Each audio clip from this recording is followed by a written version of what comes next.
श्रीमन्नारायण नारायण हरि हरि ओम। श्रीमन्नारायण नारायण हरि हरि ओम। श्रीमन्नारायण नारायण हरि हरि ओम। श्रीमन्नारायण नारायण हरि हरि ओम। श्रीमन्नारायण नारायण हरि हरि ओम। श्रीमन्नारायण नारायण हरि हरि ओम। श्रीमन्नारायण नारायण नारायण हरि हरि ओम।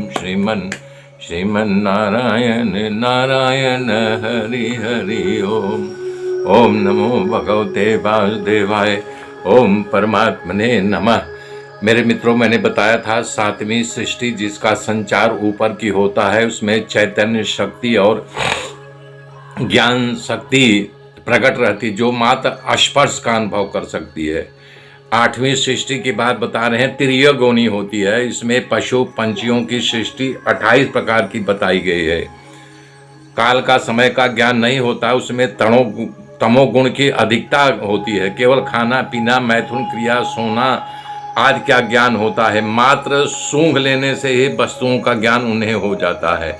उनमें कल की चिंता नहीं होती है। ये प्राणी 28 प्रकार के होते हैं, जैसे गाय, भैंस, बैल, पाड़ा, बकरी, काला मृग, सुअर, मृग और घेंटा, ऊंट। इन पशुओं का 2 खुर होता है। उसके बाद घोड़ा, गधेड़ा, खच्चर, घोड़ा मृग, 8 पग वाला चामरी, ये प्रकार की गाय होती। ये सब जो हैं एक खुर वाले होते हैं। इसी प्रकार से वर्णन करते हुए बता रहे हैं, जैसे कुत्ता, सियार, वरु, बाघ, बिल्ली, ससला, सेठानी, सिंह, बानर, हाथी, काचवा यानी कछुआ, घो, मगर, इन सबको 5 नख होता है। कौआ, गीध, पक्षी, बाज, लाश, भल्लू, पंछी, मोर, हंस, सारस, चकला, बगला, ये सभी को 28 प्रकार के होते हैं। ब्रह्मा जी की 8वीं सृष्टि है। 9वीं सृष्टि मनुष्य की है, एक ही प्रकार की होती है। इनका आहार मुख से नीचे पेट की ओर होता है। ये मनुष्यों की सृष्टि में रजोगुण वाली है, परंतु कर्म परायण, ज्यादा काम करने वाले और जो विषय सुख देता है उसी को सुख मानने वाले होते हैं।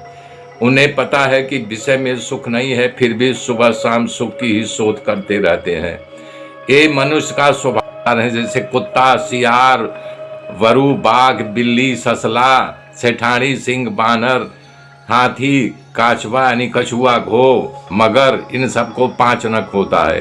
कौआ, गीध, पक्षी, बाज, लाश, भल्लू, पंछी, मोर, हंस, सारस, चकला, बगला, ये सभी को 28 प्रकार के होते हैं। ब्रह्मा जी की 8वीं सृष्टि है।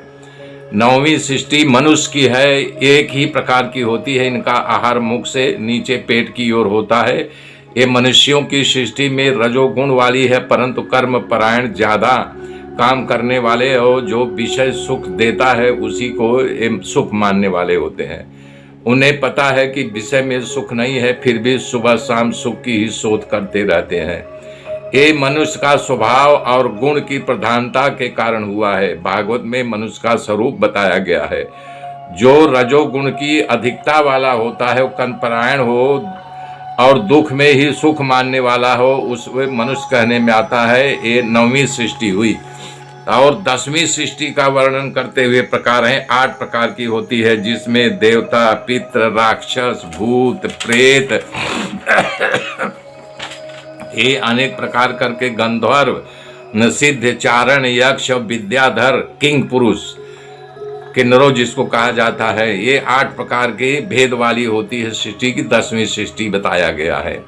और इसके बाद माप का समय बता रहे मैत्रेय जी। बोले, प्रिय विदुर जी, जगत का कर्ता ब्रह्मा जी 10 प्रकार की सृष्टि रची, जो मैंने आपसे कहा।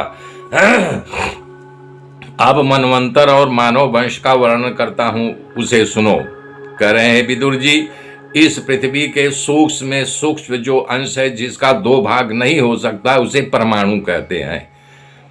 ऐसे असंख्य परमाणुओं से इकट्ठा होने से जो समुदाय बनता है, इस प्रकार वस्तु का कम या ज्यादा या दोनों का स्वरूप का वर्णन करने में आता है। दो परमाणु मिलकर के एक अणु बनता है। तीन अणु से मिलने से एक त्रस रेणु का मतलब एक जाली में से सूर्य की किरण जो पड़े और उसमें से जो रज निकलता रहे, जैसे जाली रख दो, खिड़की जालीदार लगा दो तो उसमें से ऐसा लगता है कि धूल की कण जो है बिंदु होती है, तो वही बता रहे हैं रज उड़ता रहे। वो अत्यंत हल्का होने से उड़ते रहते हैं। उसे पार करने में सूर्य भगवान को जितना समय लगा उसे त्रुटि कहते हैं। मेरे मित्रों, मेरे साथ बने रहिए, आगे की गाथा कल सुनाऊंगा। तब तक के लिए जय श्री राम, जय श्री राम।